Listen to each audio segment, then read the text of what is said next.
Do you understand the words that are coming out of my mouth? Quiet, numbskulls, I'm broadcasting. Can we get serious now? One thing that did happen during the 60s was some music of an unusual or experimental nature did get recorded and did get released.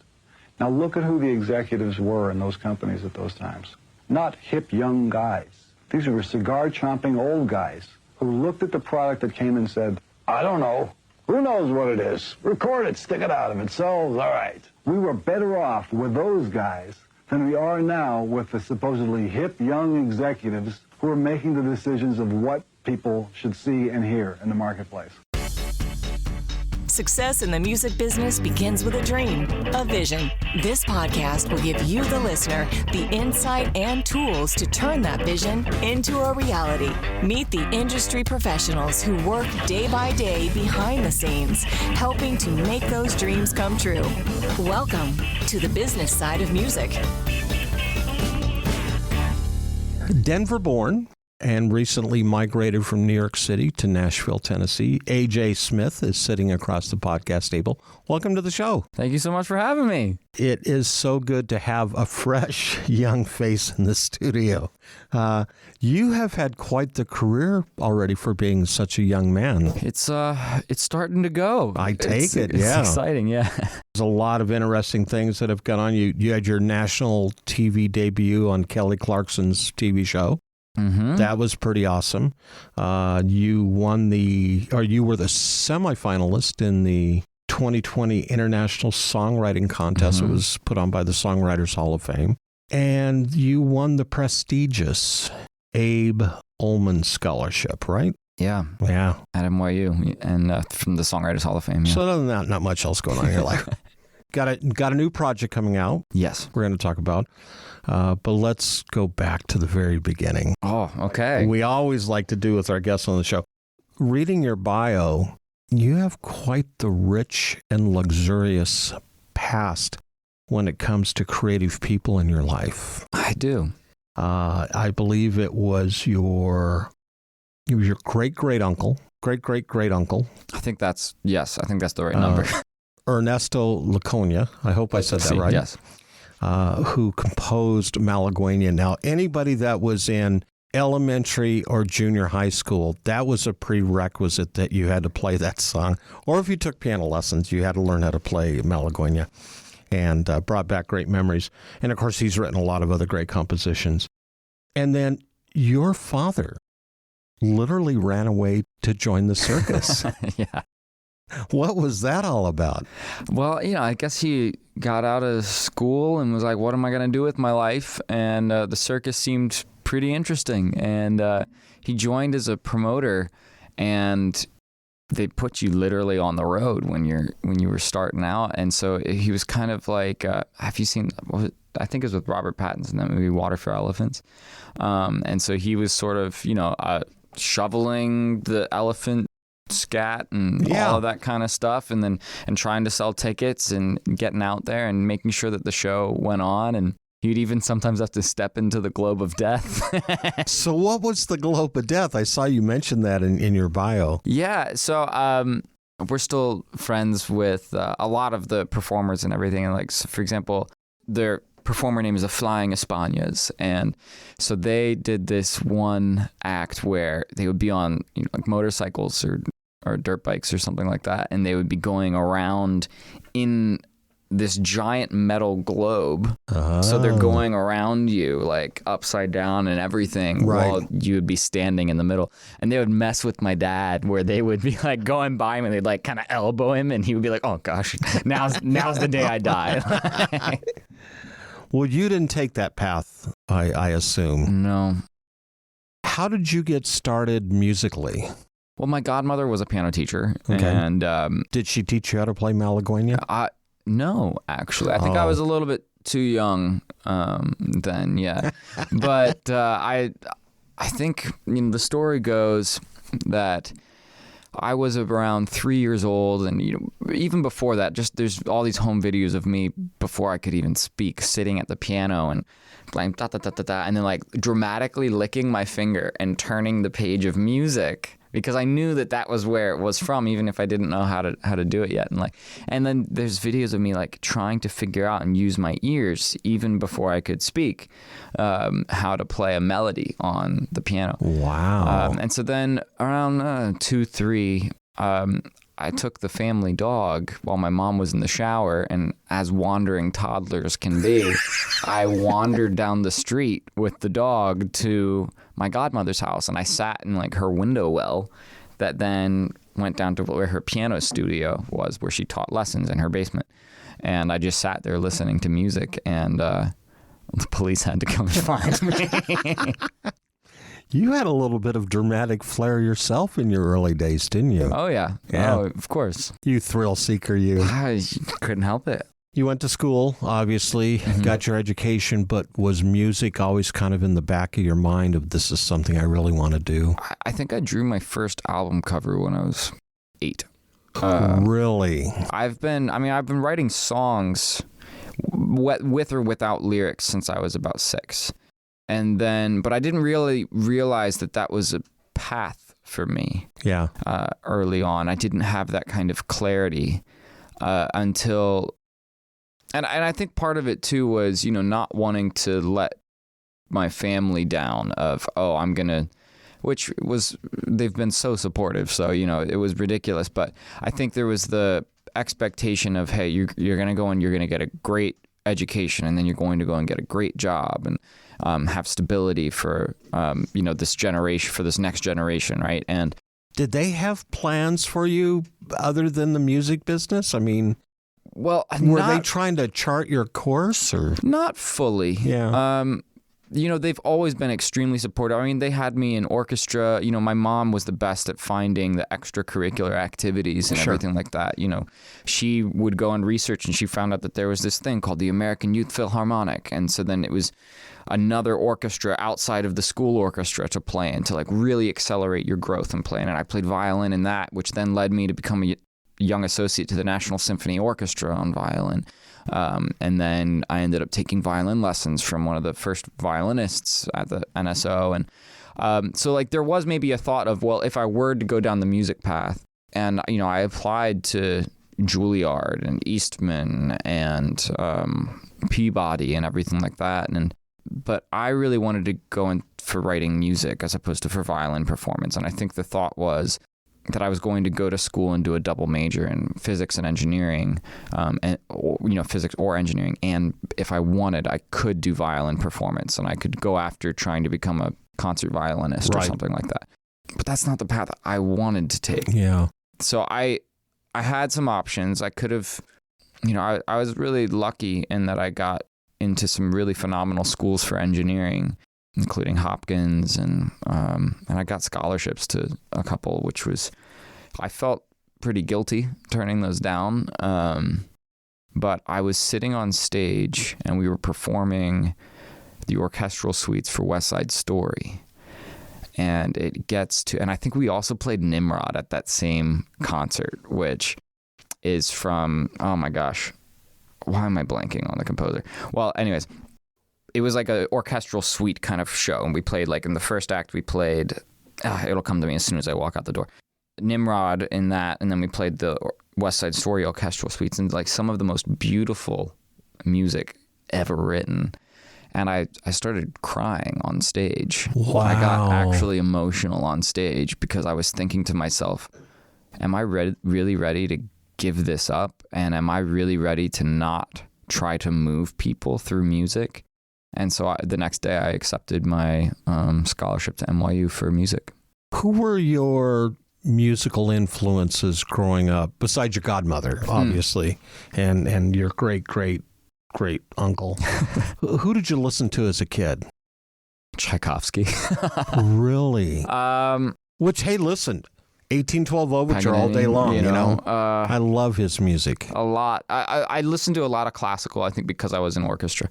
Okay, so Tchaikovsky, do you have another classical composer that Quite a few, actually. We don't go down this road too often. This is kind of cool. No, so I mean, because I was like a big Aaron Copland fan, and Korsakov, Claude Debussy. Yeah. Just, Yeah. Give me Claire de Lune all night long. You know? Of course, it's phenomenal. I mean, tons. I think what I loved about, say, Tchaikovsky and Wagner and Beethoven, I think it was a little more broody, and I was a teenager. So, Go for the dark composers. Yeah. But I think I just also loved how big and fantastic some of the arrangements would get, right? And that even led me into, on the music, on the, say more contemporary side, I loved Queen, and I loved the Rolling Stones, and there's that dramatic flair again when you mention those acts. Yeah, and I loved that. I loved Aerosmith. I loved, and then of course, being just the era that I grew up in, and I think I was, John Mayer's album Continuum was one of the CDs that my mom bought for me and put in my car when I was first driving to high school, and I would listen to that on repeat, and that's kind of what made me fall in love more with electric guitar from like somebody who was kind of big in my youth, Right. As opposed to just like Freddie. And then Panic at the Disco was a band that I ended up really liking, and in college and everything. And yeah. You talk about a lot of the different instruments, obviously piano and violin and guitar. You're really a multi-instrumentalist, aren't you? I just have ADHD, So what other instrument? Ukulele, I understand. Mm-hmm. And there's an interesting story that involves SpaceX there. Yeah. Let's go down that path for just a moment. Yeah, especially it's so topical with the whole Twitter stuff that's going on. Oh, gosh. So I have a relationship with Martin Guitars. They've been really great to me.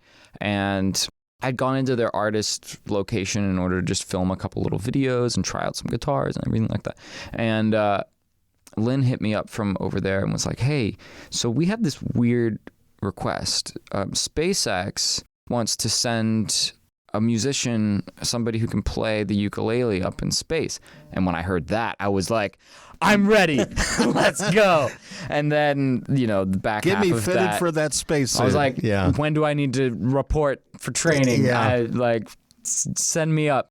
Then it was, and they've already picked somebody, but they know how to play guitar, but not the ukulele. And I was like, hopes and dreams a little bit dashed, but, maybe that's a thing that can still happen. Yeah.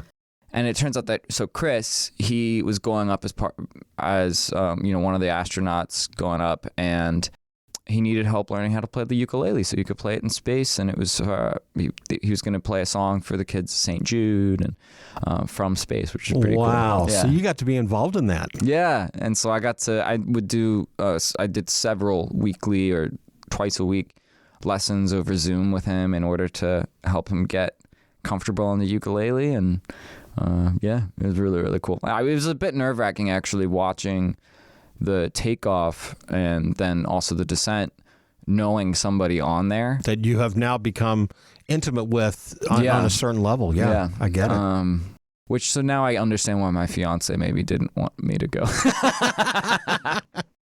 In the studio with us here in Nashville, Tennessee, AJ Smith. Hi, everybody. This is John Berry, and I'd love to wish you and your family a Merry, Merry Christmas. You're listening to the business side of music.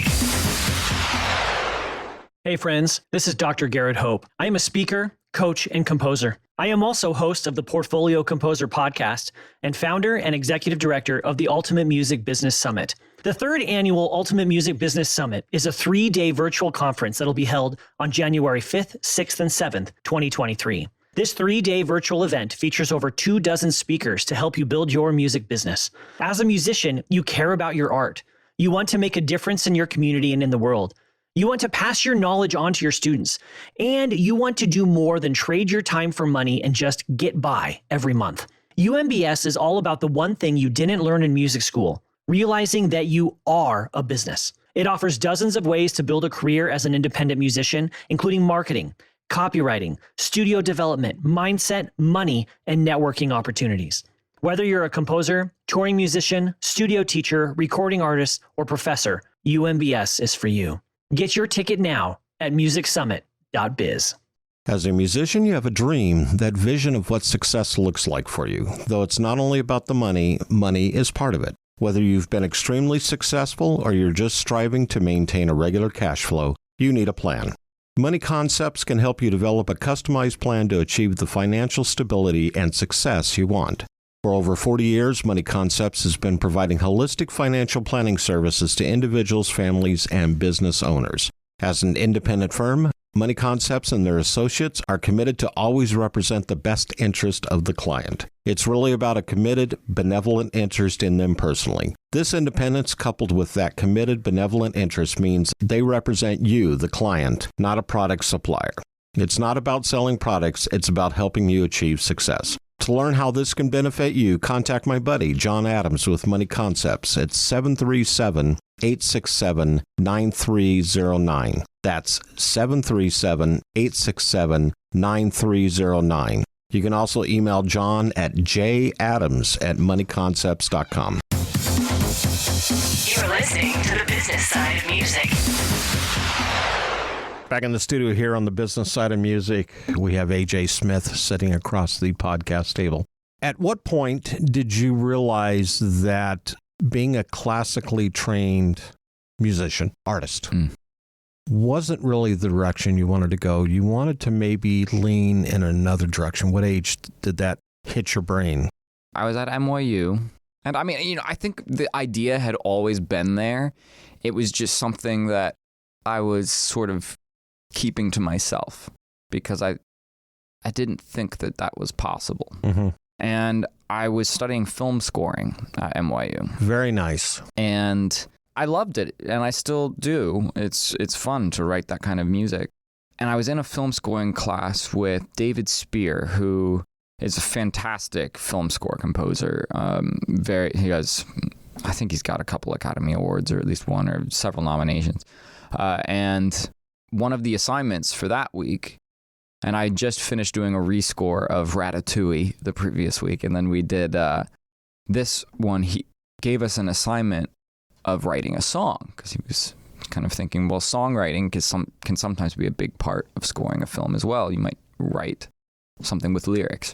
And we brought in our assignments the next week, and after class, he pulled me aside and he said, "Hey, AJ, there's something relatively important that I want to talk to you about, which is that there's this songwriting program here, and there's a songwriting elective that I really think that you should, if you can't get into it yet for this semester and join halfway through, you should really do it for next semester, because I think that as great as you are at film scoring, there was something about just the song." Right. And your songwriting that I think that could be a path for you. And I never had anybody fully, other than my parents, who, I just kind of assume my parents like everything I do no matter what, right? As they should. Champion me. Yeah, as exactly, they should. Yeah.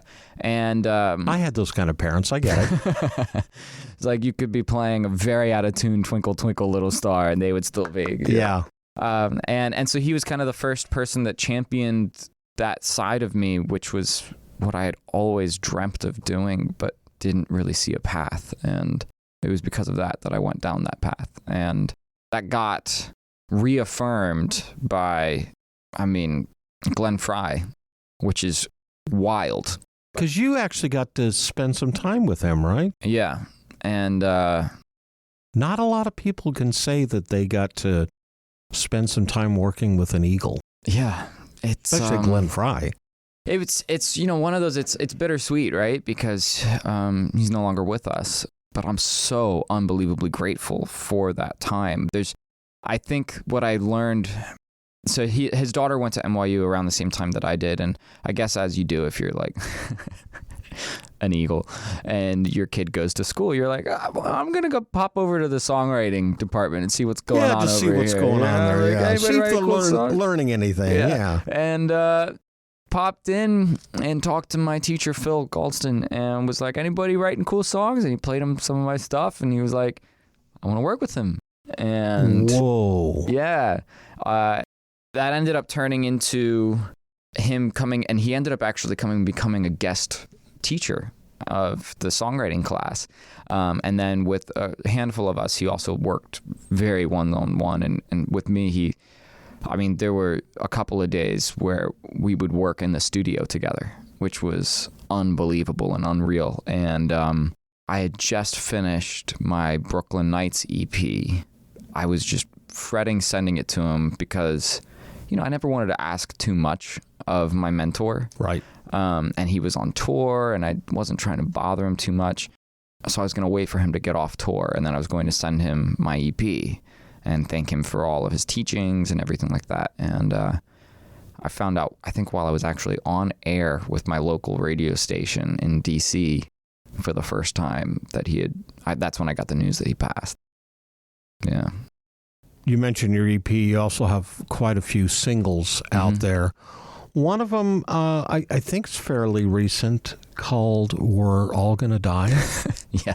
And you have a video to go along with that, too. I do. We're all gonna die, we just don't know. So effing tired of just surviving all the time.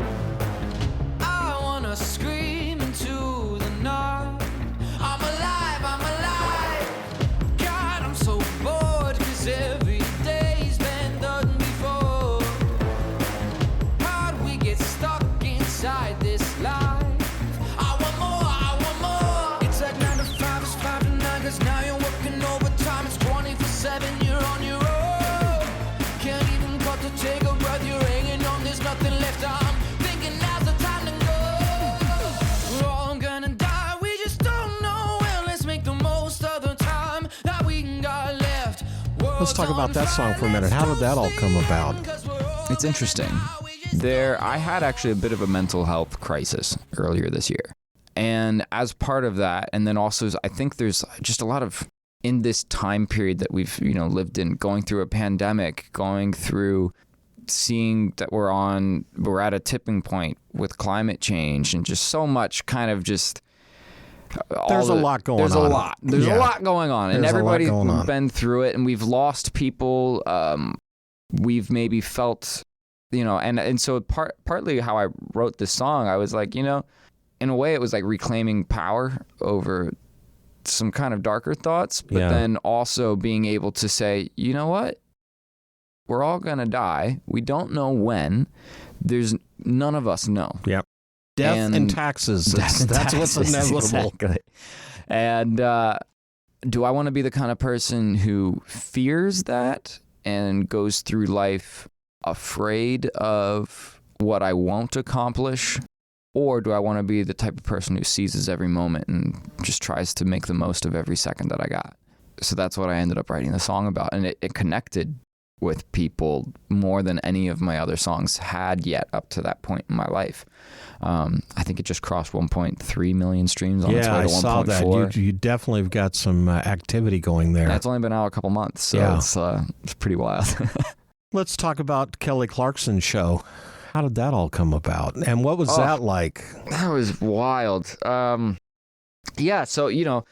for the music business listeners, it's interesting because I'm an independent artist, right? And most of the artists that get to perform on there or on any of these types of shows, they're from the majors, and it's part of their big marketing push and their spend, and they're, figuring out doing the whole circuit. Right.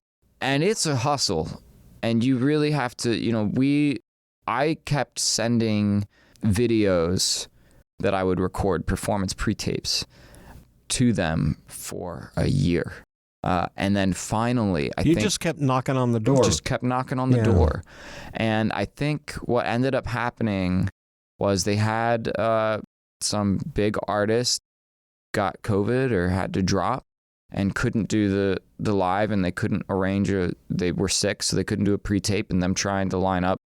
And, they do schedule months in advance, but it was still, and they film in advance as well. But it was still like the logistics side of it. I don't know, maybe I'm selling myself short. All I know is that somehow there was an opportunity. I know that Kelly also does a lot to support independent music and tries to be a discoverer of new music and push that as part of her agenda as well, which is amazing, and her mission. And yeah, they heard my song and they liked the performance pre-tape that I sent them. And then I got an email that was like, well, actually, my manager called me and was like, hey, so you're going to be on the Kelly Clarkson show. And I was like, wait, what? Can you repeat that, please? Yeah. And it was pretty wild. Yeah.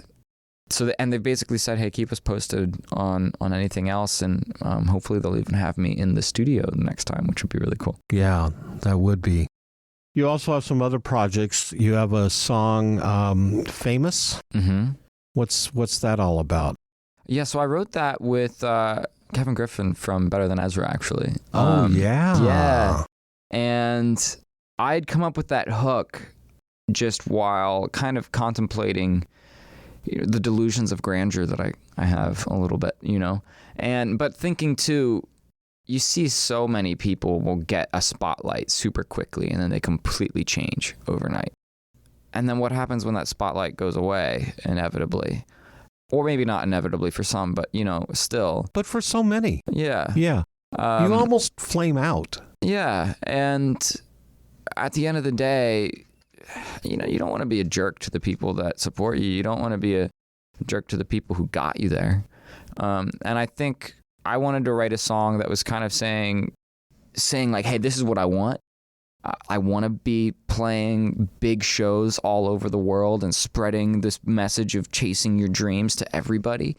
But I'm going to stay humble. I'm going to stay gracious. My mom wouldn't let me do otherwise. In the studio with us here in Nashville, Tennessee, AJ Smith. This is John Adams, co-host of the Two Dudes Talk Money and Music podcast, and I wanted to wish everybody out there in podcast land a Merry Christmas and a Happy New Year. You're listening to the business side of music. Whether you consider yourself a musician or not, music is all around us, and it affects our everyday lives. Whether it's background music influencing our shopping habits in a store, organ music adding the vibe to a baseball game, or a playlist convincing us to keep going on that last mile of a run. I'm Mindy Peterson, host of the podcast Enhance Life with Music, where we take a holistic look at music's benefits through the lens of science and medicine, entertainment, and business. You can find me and Enhance Life with Music at mpetersonmusic.com/podcast or wherever you get your audio. When you have a Korg synth at your fingertips, the possibilities are endless. Be it digital, analog modeling, altered FM, wave sequencing, or the multi-engine synth, Korg gives you easy access to a variety of features to help you get the perfect sounds quickly. Whether you're a professional musician or just starting out, Korg truly has a synthesizer to help you express yourself. Visit Korg.com or your favorite Korg dealer to get your hands on one of their products to create new music always. Korg, the official sponsor of the business side of music. You're listening to the business side of music. Jingle bell, jingle bell rock. Jingle bells swing and jingle bells ring. Snowing and blowing up bushels of fun. Now the jingle hop has begun. Yeah. Jingle bell, jingle bell rock. Jingle bells chime in jingle bell time. Dancing and prancing in Jingle Bell Square in the frosty air. Every Christmas is the same. We're throwing annual party, nothing changes. It's kinda lame, so I thought this year we'd try to dial up to 11, no silent nights. Why should fun be a crime? 'Cause I've been wishing I had a new tradition to celebrate the holiday. And it's the right time to rock the night away. Jingle bell, jingle Back in the studio here in Nashville, Tennessee, AJ Smith is sitting across the podcast table. During the break, we talked about a little bit that you don't have an album released yet, but it's in the works, along with the Christmas project. So let's talk about the album in the works first. Sure. What's going on there? Well, I already kind of Easter egged the title. It's called Delusions of Grandeur. I love it. Thank you. And a lot of the songs that have been put out this past year will be on that, plus several more, which I've finished writing, and I mostly had finished recording, and then I learned a very hard lesson when it comes to cloud backups versus hard drive backups. Oh, and boy. I lost 2 of my actual physical hard drives and my computer, and I'm I didn't shaking have my anything in head the here cloud. because we had the same thing happen here in the studio earlier this year. Yeah, it sucks. It's painful. And I feel like I'd captured some magic on those original recordings, and I'm trying to recreate that now. I was going to say, but what you have in your brain, what you have in your mind of what you know you did, what you think you did, it's still there. Yeah. So yeah, I'm confident about where the songs are going to end up. I produce all of my own stuff for the most part, so mostly out of necessity, just because it's hard when you're touring and you're to do Zoom production rights and everything like that, and then kind of write to a track, at least for my style of music, which is very specific. So I have to produce most of my stuff, and so I'm almost done with those songs, and I'm going to be dropping quite a bit of music next year. Is it you as a solo type artist? Or, I mean, maybe I should say this. Are there other players involved in this, in the recording process? How many instruments are you playing on the... I guess that's what I'm trying to get. I pretty much play everything. Yeah.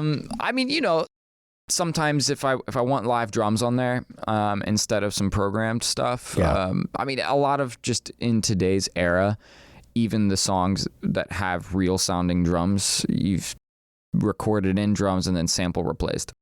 And that's just also from just a standpoint of it can be hard and expensive to track drums properly versus just having somebody play something in on a MIDI kit and then you go in and you make it sound better. And I can play stuff in on a MIDI kit, so, and I've got one in my house. So yeah, I play everything. I play bass, I play guitar, I do most of my backing vocals. Again, just because I'm mostly like in a hotel room or at home working until 3:00 in the morning. Just kind of, there's not very many people that I could get to do that with me. Yeah. When do we think that project is going to see the light of day? Oh, we're starting with the next single from the album in January. I'm talking with my team about the actual release date. It depends on a couple potential tour things that we're trying to line up. Yeah. And then you have a Christmas project too. That's very timely because, we're coming up on Christmas now. Let's talk about that one. Yeah. Because that's not really a traditional Christmas project per se, is it? Not fully. So I wrote 3 songs. One is an interpolation. So for those that are listening and that don't know what an interpolation is, that means when you go and you take something that was already written, but that you change it, and you might add new lyric, you might change the melody, as opposed to just doing a strict cover. And so, for example, I took Jingle Bell Rock and I wrote brand new verses. I wrote brand new lyrics for the new hook, which is actually the original melody, but modified up a third with new lyrics. And so I do the original lyric and melody at the very beginning of the song and just at the very, very end. And then the rest all in the middle is completely new or modified material. And so I had to go through... That's gutsy. Yeah. Yeah. Luckily, Warner Chappell, who manages the copyright for that, they approved the interpolation and we worked together to clear that, which is really exciting. Otherwise, it would have been a 2-song Christmas project. So I got that cleared, and then I wrote 2 original songs, completely original. And one is, it's pretty fun. I realize there's a lot of August and September babies, which means that there's a lot, if you count backwards, a lot of Christmas family planning, we might say. I'm not the only one that does that. You got to wonder, I'm a December baby, so... Oh, really? Yeah. So, I am too. Oh, when's your birthday? The 7th. Oh, I'm 21st. Oh, yeah. You're almost a Christmas baby. Almost a Christmas baby, which means that we are spring has sprung babies. Yes. Yes. Sometimes around Valentine's Day or thereabouts. Day, yeah. Kind of love is in the air, right? And so I wrote a family planning fa la la la la song called Naughty. I'm feeling kinda naughty tonight. Feeling kinda naughty tonight.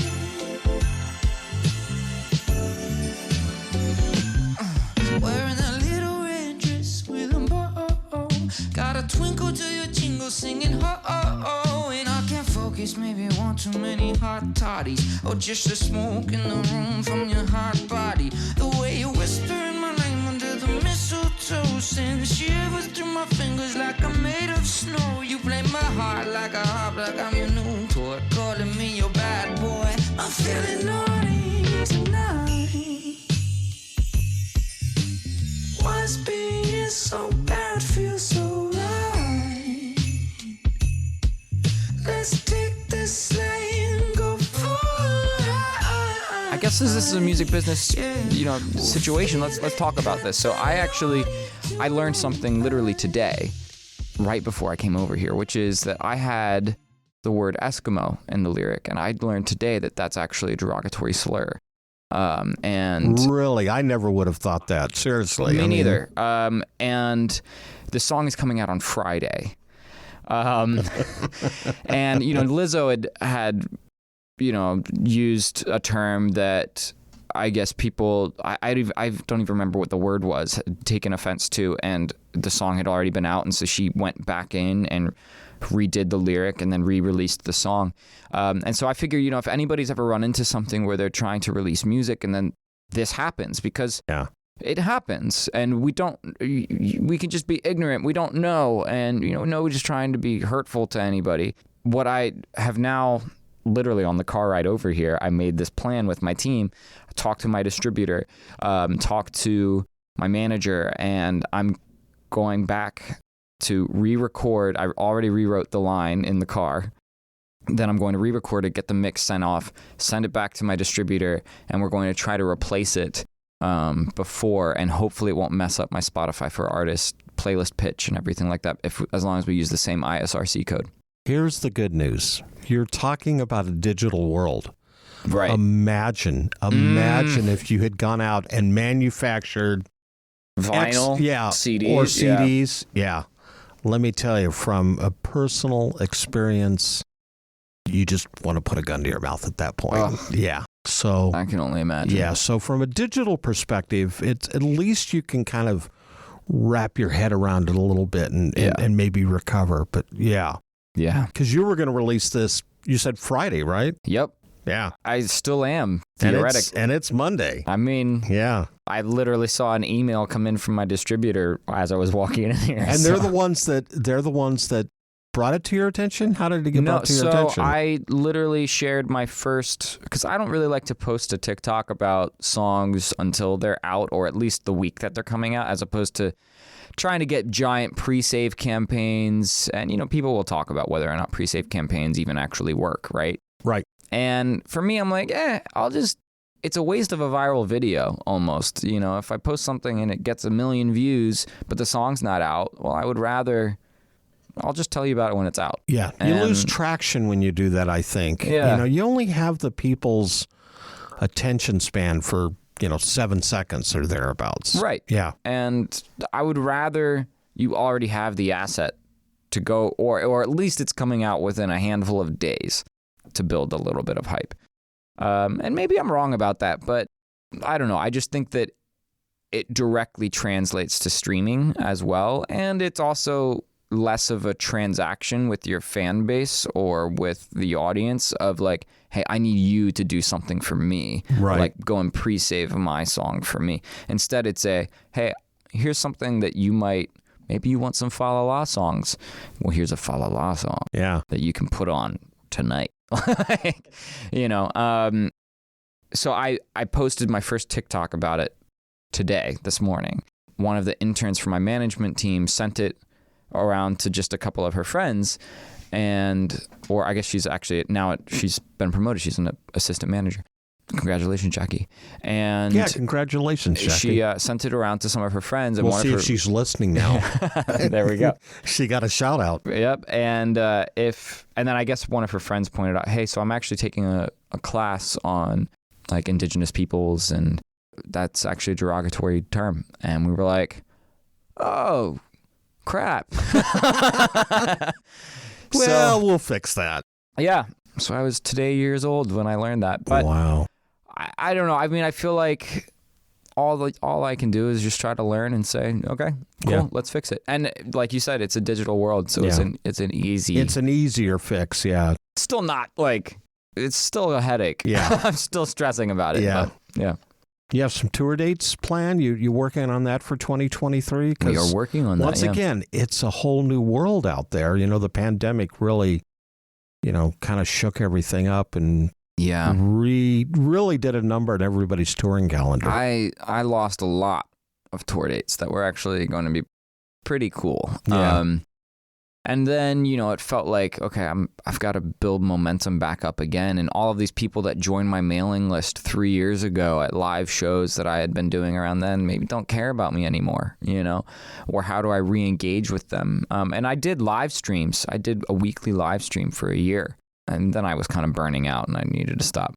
But I'm planning some shows. I've already got a couple booked. I haven't announced them yet for January and February, and then probably doing another run in May or June, plus maybe a couple festivals, but we haven't announced them. So I would say just stay in tune, find me on socials, AJ Smith Music, go to my website, ajsmithmusic.com/tour, and you can find those tickets when they do get announced. Or join my Discord, I'll tell you even sooner there. Yeah, there you go.